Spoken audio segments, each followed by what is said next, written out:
ka minu poolt.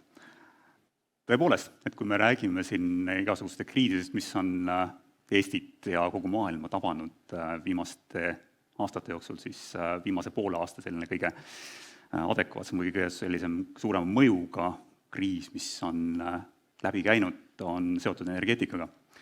Ja kui mõelda selle peale, et meil on nagu kogu aeg räägitud sellest, et okei, teeme selle rohepöörde ära viimase 5 aasta jooksul, et rohepööre on see, mis päästab energeetika sõltuvustest ja mõjutab ka seda, kuidas moodi maailma valitsetakse, siis tekib nagu küsimus, et mis see probleem siis on, et miks me seda rohepööret siis ära ei tee? Et kus siis on need probleemi kohad, et miks meil valitsused neid otsuseid piisava kiirusega ei tee, miks meil ei ole selliseid väga kiireid lahendusi turule tulnud, mis päästaks tegelikult meid ka tänastest meeletutest energiahindadest. Ja tahakski sellest teemal natuke puututada, et mida siis tegelikult nagu valitsused lisaks kõigele sellele majanduslikule poolele, mis meid kõiki mõjutab, veel peavad arvestama kogu selle energiapoliitika kujundamise juures, missugused dilemmad tulevad tegelikult üles, kui räägitakse rohepöördes. Ehk see ei ole nagu nii mustvalge lahendus tegelikult, mis turule just kui täna poliitikute poolt on välja paisatud. Aga enne, kui ma lähen oma jutu juurde, siis olles juriidiliselt korrektne jällegi, peaks tegema väikse disclaimeri, ehk esitan kõigepealt siin oma isiklikke seisukohti ja ei räägi ametlikke seisukohti, mis on seotud nende ettevõtetega, kus ma tegutsen. See on tuginen ka avalikele materjalide ning Rohetiigri energiateekaardi ettevalmistamisel olnud aruteludele. Ma ei ole tegelikult mingi rohepöörde fänn ja samas ei ole mingi aktivist, aga ma olen pigem nagu selline energiapöörde realist, et usun, et energiapööre, rohepööre on tehtav. Küsimus on selles, et missugused mõjud sellega kaasnevad ja kuidas seda praktikas läbi viiakse. Viimaste nädalad sündmuste kontekstis kõik need numbrid, mis selles esituses läbi käivad, nendesse kõigisse tuleks suhtuda reservatsioonidega. Ehk kõik rahalised numbrid, mis sellega seotud on täna vaja uuesti läbi vaadata. Ning viimase punktina tooks välja selle, et ärge kõiki seda infot kasutage investeerimisotsuse tegemisel. Ehk siin on, võtke seda teadmiseks, aga selle baasilt ärge investeerimisotsuseid tehke. Kui me vaatame selle, et mis siis on tegelikult nagu olnud väga suuresti erinevate riikide mõjuvõimu allikas maailmas viimase 100 aasta jooksul, siis jah, see on selgelt olnud väga paljudel kordadel nafta, gaas, kivisüsi. Selle abil on üles ehitatud hirmuvalitsused, diktatuure, mõjuvaim on väga paljudel riikidel olnud proportsionaalselt suurem, kui nad tegelikult peaks olema. Ning selle tulemusel tegelikult ongi nagu jõutud selleni, et me peaks nagu sellest sõltuvusest kuidagi lahti saama. Euroopa Liidu selline rohepöörde üks eesmärk ongi just tegelikult ju selle energiasõltuvuse ja ka tegelikult väljastpoolt mõjutatavuse vähendamine. Samas me peame mõtlema ka sellele, et kui me liigume nagu ühest majandusloogikast teise, siis selle tulemus võib endaga kaasa tuua päris ootamatuid majanduslikke ja ka geopoliitilisi muutusi, mida me ei pruugi samamoodi tegelikult tahta. Kui vaadata maailma kasvuhoonegaaside emissioone, siis kui me räägime rohepöördest, siis me räägime sellest, et need emissioonid peaks jõudma kuidagi nulli. Siin on 2016. aasta numbrid küll suhteliselt sellised vanad küll, aga see pilt on suuresti sama, ehk 73% kogu rohepöördest sõltub tegelikult energiapöörde läbiviimisest. 24% sellest 24% kogu sellest pildist on seotud erinevate tööstuste energiatarbega, 16% heitmetest on seotud transpordiga ning umbes 17% on seotud hoonete energia tarbimisega. Lisaks sellele on siin väga palju selliseid erinevaid energiakasutuse nüansse, et me oma tarbeks kasutatav energia, mis samamoodi on tegelikult vaja toota, mille tulemusel tegelikult tekib samamoodi heitmeid. Ehk kui me räägime rohepöördest, siis sisuliselt 3/4 rohepöördest on seotud energiapöörde läbiviimisega. Selline klassikaline lähenemine tegelikult energiapoliitikale on selline kolmedimensiooniline. Ehk kui me räägime energiapoliitikast, siis tuleb tegelikult jälgida energiajulgeolekut, tuleb jälgida keskkonnasäästlikkust ja taskukohasust. Ning selle kolmnurga tasakaalustamine on tegelikult energiapoliitika põhiline eesmärk. Kui me mõtleme nüüd tegelikult sellele, kuidas näiteks Eestis on energiapoliitika tehtud, siis 90ndate alguses põhirõhk läks energiajulgeoleku tagamisele. Kuskil 90ndate keskel muutus põhiprioriteediks taskukohasus ehk odava energia hinna tagamine tarbijatele. Kuni 2005-2010 aastani oli see prevaleeriv energiapoliitika elluviimisel. Siis hakkas tekkima järjest rohkem lähenemist sellele, et me peame tegelikult tagama ka selle keskkonna säästlikkuse. Ning viimased 10 aastat, ma julgeks öelda, ongi tegelikult suuresti rõhutud sellele, et energiapoliitika prioriteet on keskkonna säästlikkuse parandamine. Ehk jällegi me oleme natuke kiivas energiapoliitikaga. Ja nüüd siis sellel talvel me oleme jõudnud tagasi nagu selleni, et tegelikult me peaksime ikka vaatama seda ka, et milline see energia hind on ja kuidas tagada energiajulgeolekut. Ehk kui nüüd siit edasi minna, siis tegelikult riigi selline kõige keerulisem ülesanne ongi see, et teeks ühel hetkel nagu sellist tasakaalustatud energiapoliitikat. Ehk vaataks kõiki 3 dimensiooni korraga. Nii energiajulgeolekut, keskkonnasäästlikkust kui ka taskukohasust. Ehk iseenesest rohepööre võiks sellele justkui kaasa aidata. Ehk selle kaudu, kui seda nutikalt teha, siis on võimalik tagada nii energiajulgeolek, nii keskkonnasäästlikkus kui ka odav energia hind. Samas, siin on nagu hästi palju uusi dilemmasid. Et me jõuame nüüd tegelikult esimese sellise dilemmani, mis on poliitikutel vaja kuidagi ära lahendada. Investeeringute dilemma. Ehk meil on ühelt poolt, me teame, et selleks, et saada heitmed nulli, meil on vaja investeerida taastuvenergiasse, taastuvelektri lahendustesse peamiselt. Need võimsused, mis sellega tuleks nagu üles ehitada tegelikult, on kordades suuremad nendest elektritootmisvõimsustest, mis täna on. Ehk probleem on selles, et näiteks kui me tahame asendada põlevkivist ühe ploki 200 megavatti, selle asemele peaks tekkima umbes 3 korda suurem võimsus maismaatuulikuid pluss veel salvestid sama võimsusega. Ehk sisuliselt nagu 4-kordne võimsuse maht peaks asendama samasugust potentsiaali, nagu on põlevkivi ühel plokil. Kui me vaatame seda, et meil on viimase 15-20 aastaga on suletud 1500 megavatti põlevkiviplokke ja asemele on tekkinud umbes 300 megavatti tuulikuid, siis tegelikult selle 1500 asemele meil on tekkinud 100 megavatti juurde samasuguse energiakoguse saamiseks. Ehk me tegelikult rohepööre ühes otsas just nagu toimiks. Ehk me paneme vanu saastavaid plokke kinni, aga me ei ehita neid piisavalt juurde. Nüüd teine pool, kui me rohepöörde või rohetiikriga vaatasime seda, et kui palju siis oleks vaja investeerida selleks, et jõuda siis 2040. aastaks kliimaneutraalsuseni, kogu investeering oli suurusjärgus 4,5 miljardit eurot. Ehk see tundub tegelikult üsna suure numbrina, aga kui nagu vaadata, et kui palju sinna nagu kõrval on vaja veel investeerida tegelikult selleks, et hoonete energiatõhusust suurendada, siis see on veel tunduvalt keerulisem ülesanne. Ehk me ühelt poolt võiksime tegelikult ju kogu selle ebaefektiivsuse hoonetes katta lihtsalt täiendavate investeeringutega tootmisesse.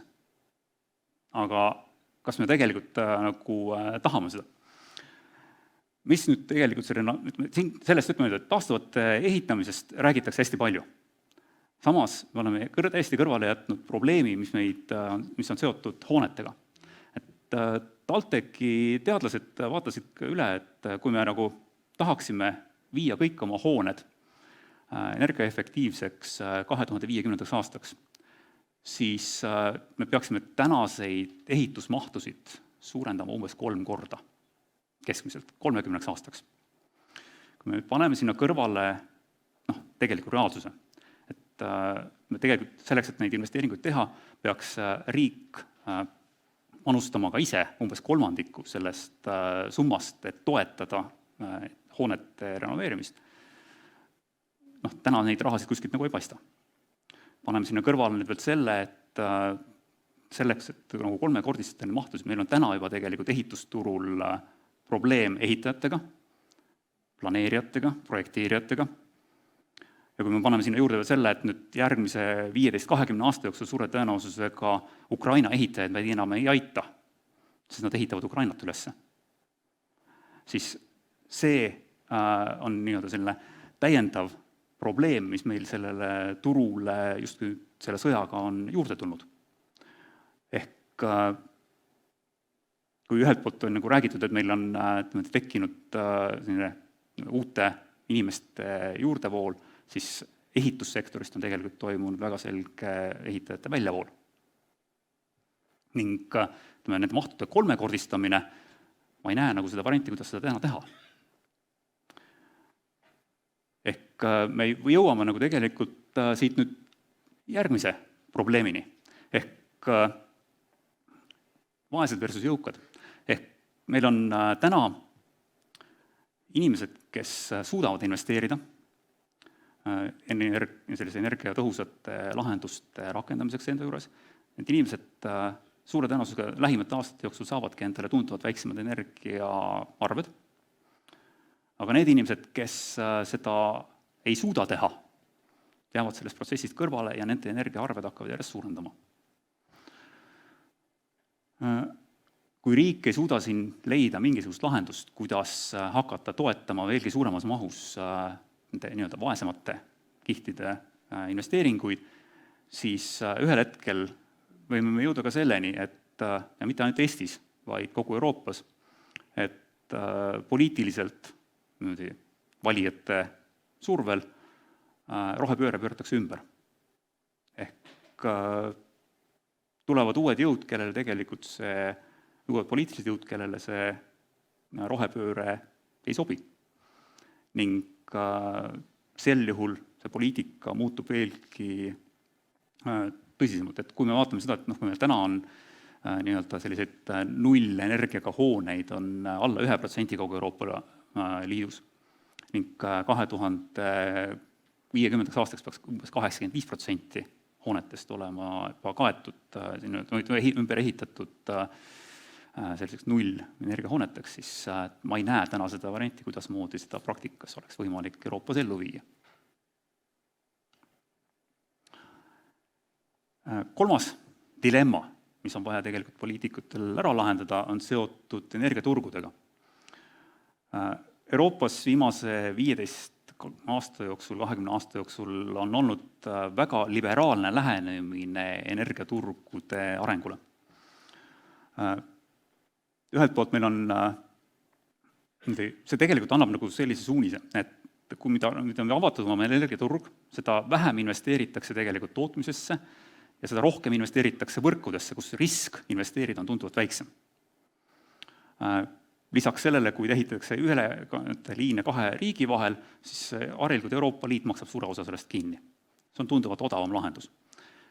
Selle tulemusena tegelikult tootmist ilma toetusteta on jäänud järjest vähemaks. See toob endaga kaasa hindade volatiilsuse, mis sellel talvel on väga selgelt näha, ehk reserve tegelikult sellise liberaalse turu kontekstis riigid hoida ei taha.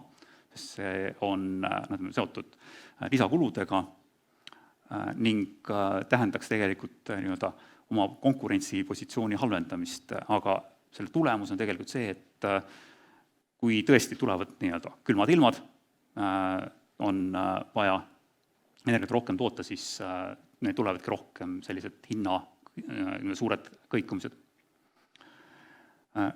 Neljas teema, mida siin natukene ka juba professor Eamets puudutas, on seotud heitmekaubandusega.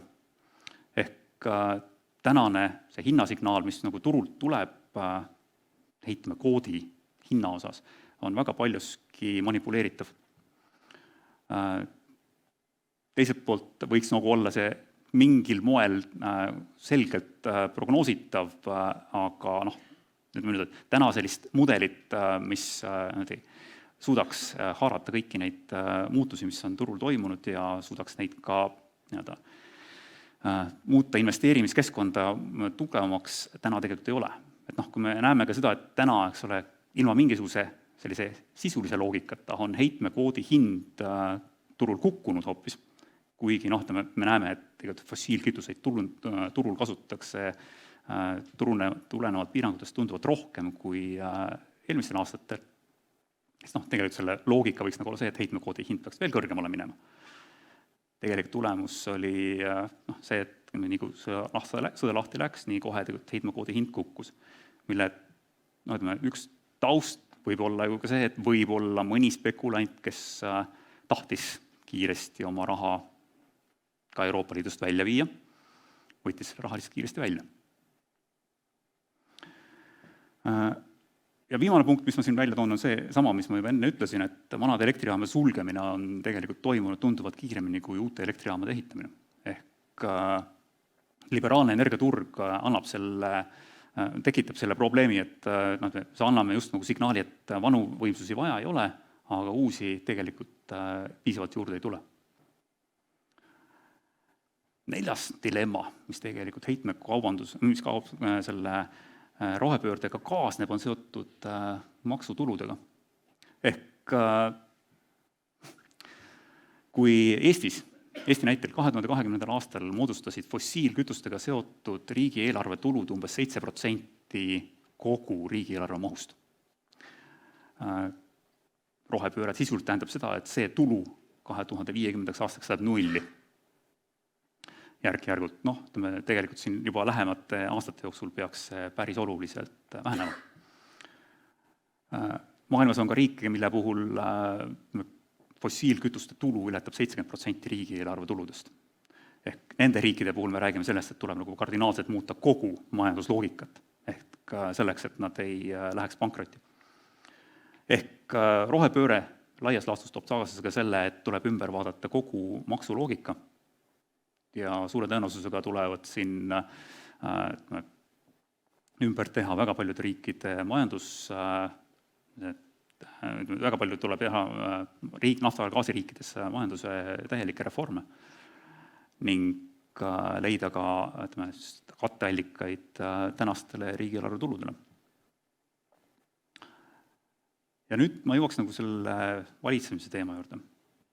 Ehk kui me räägime rohepöörde puhul sellest, et me peame investeerima uutesse tehnoloogiatesse, see tähendab tegelikult seda, et me peame kasutama ka väga palju uusi ressursse.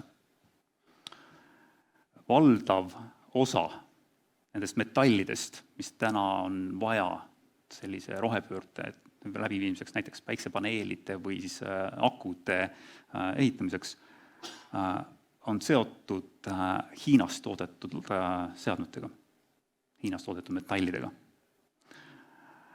See mõjuvõim järjest kasvab ning tegelikult, kui me vaatame seda, et kus need metallid on toodetud või kus nad kaevandatud on, siis tegelikult ka näiteks Indoneesias, Tšiilis, Kongos, kõikjal on tegelikult Hiina riigifirmad juba täna suure osalusega sees.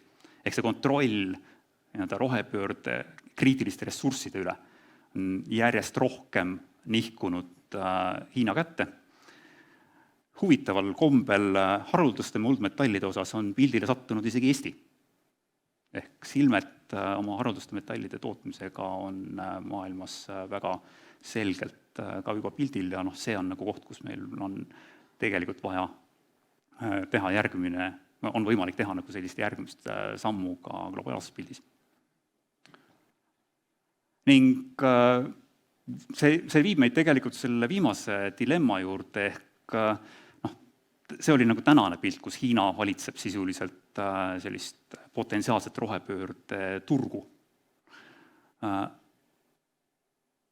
Selleks, et Euroopa saaks edukalt rohepööret läbi viia, tuleks läbi mõelda ka kogu see loogika, kuidas moodi toimuks näiteks kaevanduste rajamine Euroopas. Ressursid on Euroopas ju olemas. Metalle on võimalik toota ka Euroopas.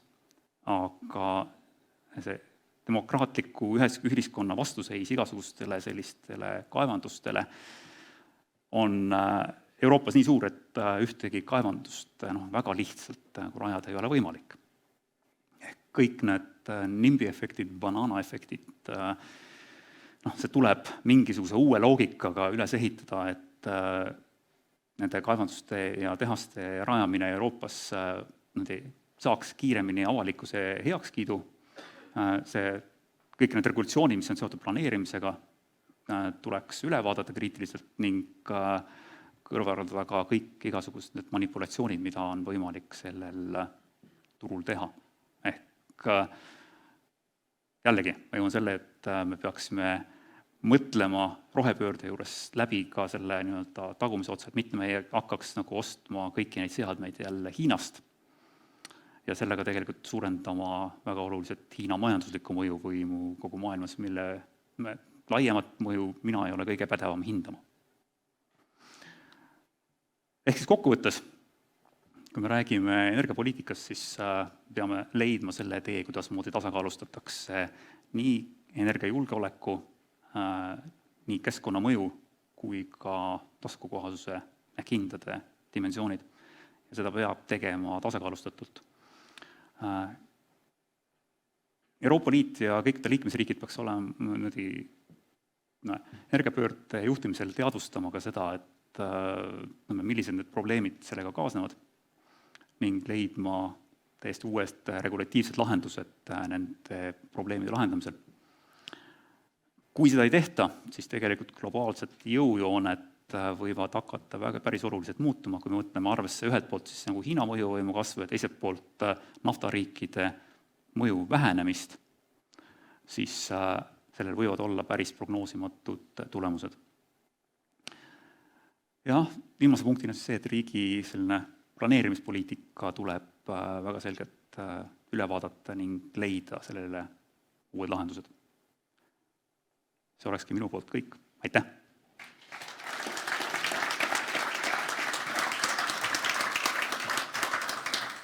Kas auväärt osalejatel on küsimusi?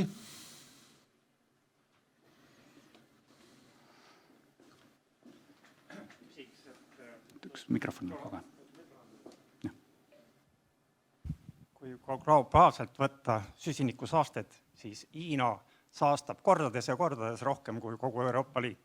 Selle juures ehitab ta raudse järjekindlusega sööjaamu juurde, kõrgahje juurde ja tohututes kogustes. Just.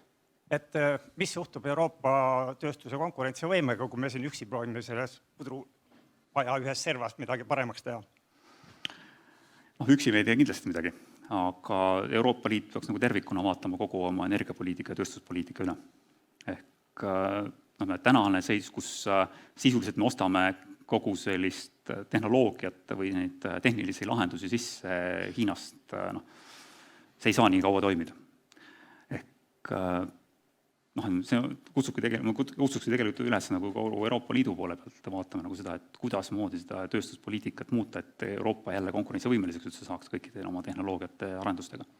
Täna nad selgelt seda ei ole.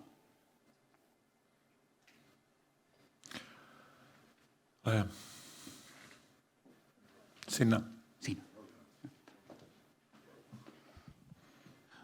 Aitäh. Algus oli sellest natukene juttu, et kõiki neid numbreid ei saa nüüd tänases kontekstis väga tõsiselt võtta tänu sellele, mis Ukrainas toimub. Kas me võime öelda, et me paneme praegu ja kui pikaks ajaks rohepöörde pausile? Ma arvan, et pausile kindlasti ei panda, aga aga ütleme, see, kuidas seda läbi viiakse, suure tõenäosusega läheb küll läbivaatamisele. Ehk me peame tegelikult leidma need moodused, kuidas moodi Euroopa hakkab ka enda ressursse, enda tootmist paremini üles ehitama. Ehk vastasel juhul me jõuamegi lihtsalt selleni, et me anname tegelikult selle mõjuvõimu suuresti Hiina kätte. Ja sellel, ütleme nüüd, et kui nagu, eks ole, ühelt poolt väheneb, eks ole, siin Vene, ütleme siis Lähis-Ida riikide mõjuvõim ning teiselt poolt tuleb nagu Hiina mõjuvõim peale, siis sellele, ma arvan, et Euroopas tegelikult ei ole täna head vastust. Selleks, et Euroopa mõjuvõim kuidagi saaks üldse kasvada, peaks me jõudma mingisuguse ka oma ressursside kasutamiseni ja selleni, et me ei viiks nagu kogu seda raha Hiina. Tuumajaam on ka suhteliselt, tuumajaamade lahendus Eesti kontekstis on lihtsalt selles mõttes, et ta on väga kauge lahendus. Ajaliselt meil on vaja kiiremini tegutseda. Aga jah, kogu Euroopa kontekstis kindlasti. Et selles suhtes on nagu hea muidugi ka meie piirkonnas näha seda, et sel nädalal alustas tööd ka Olkiluoto uus tuumajaam Soomes. See nagu natukene leevendab ka seda olukorda, mis meil siin on. Miks Saksamaa nii kiirustades oma tuumajaamad kinni pani? Et ei saa ju olla nii naiivne, et ta tahtis Venemaast veel rohkem sõltuda. See on väga emotsionaalne otsus, mis tehti pärast Fukushimat. Ehk tol hetkel oli poliitiline reaalsus see, et sellise otsusega oli võimalik lihtsalt saada rohkem poliitilist toetust avalikkuselt. Ja ütleme nüüd, et tegelikult kui me vaatame seda, millised energiahinnad on täna Kesk-Euroopas, siis me oleme suhteliselt pehmed pääsenud. Ja nad tegelikult täna juba vaatavad ju tegelikult oma seda viimaste jaamade sulgemise otsust läbi, et võib juhtuda, et järgmisel aastal ei panda viimaseid kinni veel või selle aasta lõpus. Väga hea uudis. Siia palun mikrofon.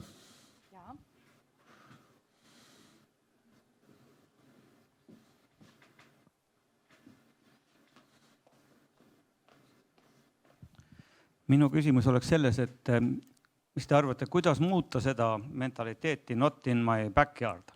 Et mul tuleb ette praegu üks, oli see televisioonis või kusagil oli üks Saaremaa mees, ütles, et ma olen eluaeg siin elanud ja vaadanud merd, eks ole, aga nüüd tekivad sinna tuulikud. Ja mul tekkis kohe nagu paralleel sellega, et Lasnamäel, Õismäel elavad inimesed 100 000 ja kes vaatavad kõrvalmaja aknaid ainult, eks ole, või midagi taolist, et mis peaks toimuma nagu selles valdkonnas? Aitäh. Mulle endale meeldib nagu väga palju see, kuidas moodi on taanlased sellele lähenenud, ehk sisuliselt need, keda mõjutab see vaade.